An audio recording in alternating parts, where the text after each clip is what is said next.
Okay, so exercise number 1, we have dips. So 2 options are your standard bench or box or chair dips, feet out in front, dropping the bum down, driving up. Obviously, if you walk your feet in, a little bit easier on the triceps. So easier feet in, harder feet out. Okay, so that's dips off a bench.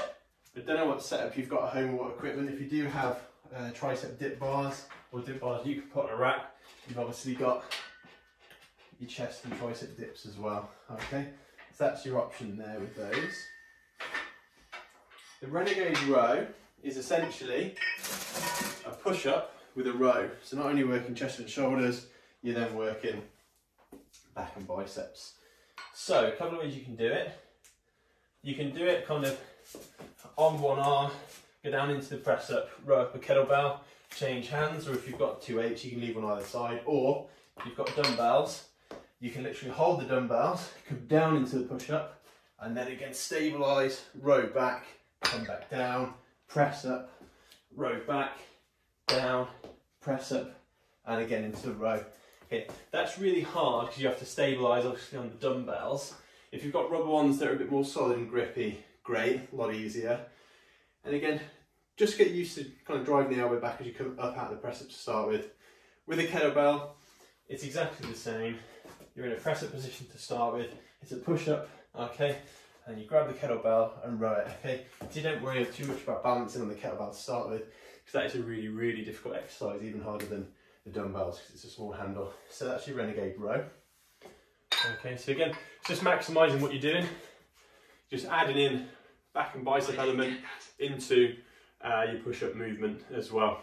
Okay, so we've had dips, Renegade Row, your pull-ups, okay, got a couple of options. So you can do jumping pull-ups, where you jump up first and then just do the eccentric component. Plant the feet, come back, jump up, and come down, okay?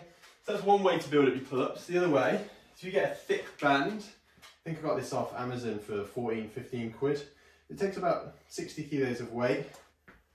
So what you can do is pull it down and loop your foot in, okay, or just pop your knee in. So I'm now using this, just offload some of the weight.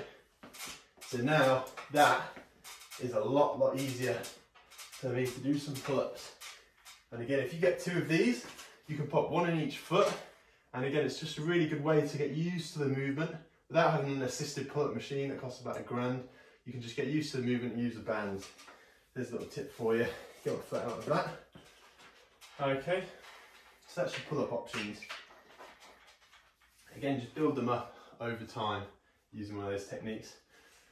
YTWs, it's basically you're making those letters with your arms.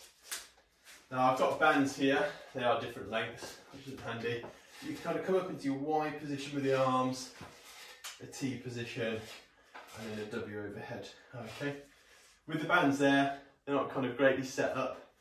You want the same lengths, you probably want them a tiny bit narrower. What I will demonstrate with is TRX. Again, this you can pick up for 10 to 15 quid off eBay. Really cheap, it's called the P3 Pro. YTWs with this.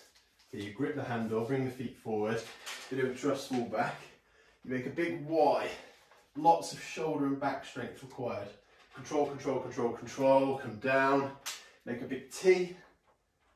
Again, lots of kind of rhomboid, back strength, traps working hard, and back, then rotate a cuff, W position there, overhead.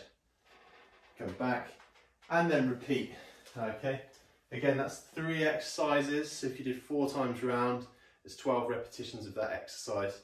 In terms of your wrist exercises, you've got your wrist roller, okay, brilliant. Another one you can add in, really good one for the forearms, bit of conditioning. With a kettlebell, obviously you've got the weight at the end, so it's a bigger lever. You're grabbing the kettlebell, okay, and as if you're shaking hands. So wrist deviation.